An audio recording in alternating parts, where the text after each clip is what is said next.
कानी बहू। किशोरी लाल जी के बेटे राघव की शादी की बात जगह जगह चल रही थी, लेकिन किशोरी लाल जी को कोई लड़की पसंद ही नहीं आती थी। और उसकी एक ही वजह थी, किशोरी लाल जी का लालची होना। उनको लड़की वालों से मोटा दहेज चाहिए था और इसी चक्कर में एक दिन वो एक बहुत पैसे वाले के घर अपने बेटे का रिश्ता लेकर पहुंचे। उस आदमी का नाम था ओम प्रकाश। देखिए किशोरी लाल जी, मेरी एक ही बेटी है और मेरी सारी संपत्ति जायदाद सब कुछ मेरी बेटी नैना का ही है। पापा, नाम से लगता है बहुत खूबसूरत होगी। कितना अच्छा नाम है ना, नैना। ओ, वैसे बात तो सही है आपकी। अब इतना पैसा है, जमीन जायदाद है, इकलौती बेटी, आप भी क्या करेंगे? सब कुछ उसे ही देंगे ना। बिल्कुल ठीक पहचाना आपने। बस बेटी की शादी और सारी जायदाद उसके नाम। पापा, बिना देखे हाँ कर दीजिए ना।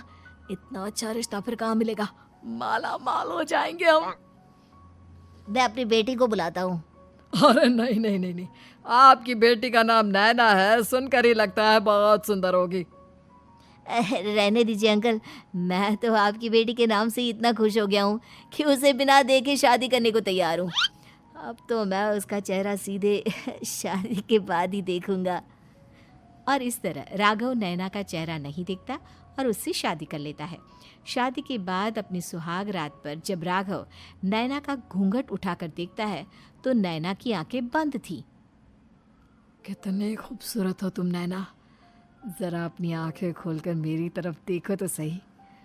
नहीं, मुझे शर्म आती है। अरे, मैंने तुम्हें शादी से पहले भी नहीं देखा, और अब अगर तुम आंखें खोलकर मुझे देखोगी भी नहीं तो मुझे अच्छा कैसे लगेगा? इससे पहले कि नैना अपनी आंखें खोलकर राघव की तरफ देखती, अचानक से लाइट चली गई और राघव नैना को पूरी तरह से देख भी नहीं पाया। अगली सुबह नैना राघव के लिए नाश्ता बनाकर लेकर आई।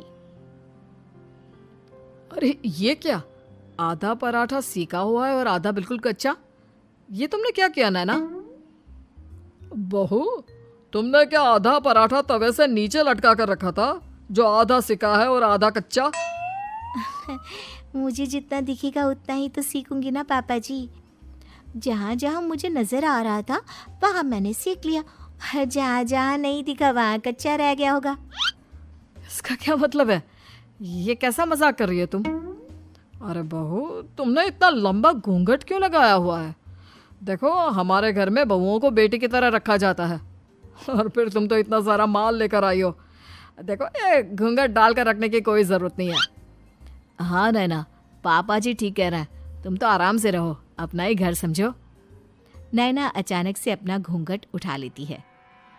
अरे ये क्या पापा, नैना की तो एक आंख फूटी हुई है। नाम से नैना, लेकिन ये तो कानी बहू निकली। मेरे साथ धोखा हुआ है, धोखा। बिना दिखाए अपनी कानी लड़की मेरे संग ब्याह दी। मुझे कानी भी नहीं चाहिए। मुझे अभी ओम प्रकाश जी से बात करनी पड़ेगी। आखिर उन्होंने मेरे साथ ऐसा किया क्यों? अरे, आप लोगों ने ही तो पापा से कहा था कि आप लोग शादी से पहले मुझे देखना नहीं चाहते। अब मेरे पापा पर क्यों इल्जाम लगा रहे हैं? अरे लेकिन उन्हें बताना तो चाहिए था ना कि तुम कानी हो, एक आंख से तुम्हें दिखाई नहीं देता। किशोरी लाल और राघव नाराज होकर ओम प्रकाश को अपने घर बुलाते हैं। पापा जी, ये आपने क्या किया? शादी से पहले बताया क्यों नहीं कि नैना की आंखों में परेशानी है? अरे, आप ही ने तो लड़की देखने से मना कर दिया था। और लेकिन आप बता तो सकते थे। आपको तो हमारी बेटी की प्रॉपर्टी चाहिए थी, वो भी पूरी की पूरी। अब क्या हुआ अगर उसे आधा दिखाई देता है? प्रॉपर्टी तो आपको पूरी मिल गई ना। अरे ये क्या बात हुई? मेरी शादी प्रॉपर्टी से नहीं, आपकी बेटी से हुई है। अब ये तो पहले सोचना चाहिए था, तब तो मेरी प्रॉपर्टी देखकर तुम्हारी जुबान लप लपा रही थी। लेकिन मैं कानी लड़की को अपनी बीवी बनाकर नहीं रख सकता। पापा, कुछ करिए ना आप।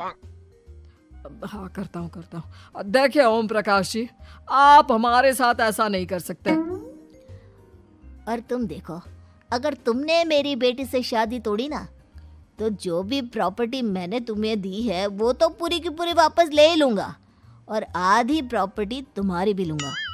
अरे मेरी आधी प्रॉपर्टी भला क्यों लेंगे आप? इसलिए क्योंकि मेरी बेटी को आधा नज़र आता है और उसकी नज़र अभी तक तुम्हारी आधी जायदाद पर ही पड़ी है।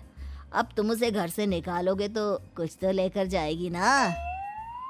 और अगर हम आपकी बेटी को अपने घर की बहू बनाकर रखे तो? तो तुम्हारी पूरी प्रॉपर्टी तुम्हारी ही रहेगी, और जो मैंने तुम्हें दिया है ना, उसमें से बस मैं आधा लेकर जाऊंगा। अरे लेकिन अब आप अपनी दी हुई प्रॉपर्टी में से आधी वापस क्यों लेकर जाएंगे? अगर मैं आपकी बेटी को अपनी पत्नी बनाकर रखने को तैयार हूं तो? इसलिए ताकि भविष्य में अगर तुम मेरी बेटी को धोखा दो तो उसके पास कुछ तो रहे जो पति का हो। वैसे मेरे पास तो बहुत कुछ है, लेकिन अपने पति की कोई निशानी तो उसके पास होनी चाहिए ना। अब अगर तुमने मेरी बेटी को कहानी कहा तो तुम्हें प्रॉपर्टी भी कहानी ही मिलेगी, पूरी नहीं। जमाए राजा। किशोरी लाल और राघव समझ चुके थे कि वो बुरी तरह फंस चुके हैं और अब उनके पास वहां से निकलने का कोई चारा नहीं है। अब समझ में आया ना, लालच बुरी बला होती है। एक तो तुम्हें प्रॉपर्टी मिली, ऊपर से बीवी मिली, उसमें तुम्हें नखरे भी दिखाने हैं। आए बड़े, चुपचाप बैठो दोनों। कुछ दिनों के बाद नैना राघव की कार लेकर बाजार घूमने निकलती है और जब कार लेकर वापस आती है, ये क्या? एक तरफ से मेरी गाड़ी पूरी खराब हो चुकी है। लगता है तुमने मेरी गाड़ी को किसी दूसरी गाड़ी के साथ एक्सीडेंट किया है। अरे अरे कितना बड़ा नुकसान कर दिया तुमने बहू। वो क्या है ना पापा जी, मुझे एक आंख से दिखाई नहीं दे रहा था, सामने से गाड़ी आ रही थी। मुझे तो सिर्फ आधा ही दिखाई दिया और वो गाड़ी मेरी कार से रगड़ते हुए निकल गई। अब मैं क्या करूं बताओ? आप इसे ठीक कराने के पैसे कौन देगा? तुम्हारे पापा। तुमने मुझसे इस तरह से बात की? अभी रुको। नैना राघव की शिकायत ओम प्रकाश को कर देती है। देखो राघव, अब जो मेरी आधी प्रॉपर्टी तुम्हारे पास थी ना, उसमें से आधी और मैं लेकर जाऊंगा, क्योंकि तुमने मेरी बेटी को डांटा। अरे नहीं नहीं पापा जी, गलती हो गई, माफ कर दो। गलती की तो कोई गुंजाइश ही नहीं। अगली बार मेरी बेटी को डांटा तो बची हुई आधी में से आधी और ले जाऊंगा। लालच के चक्कर में हम दोनों ने बहुत बड़ी गलती कर दी बेटा। एक तो तुम्हें कानी बहू मिली और ऊपर से जो माल मिला वो भी काना। इस तरह राघव की हर एक गलती पर ओम प्रकाश उसकी प्रॉपर्टी का आधा आधा हिस्सा लेकर अपना सारा माल वापस ले गया और राघव को कानी बीवी से काम चलाना पड़ा। भाई लालच वाकई में बुरी बला है।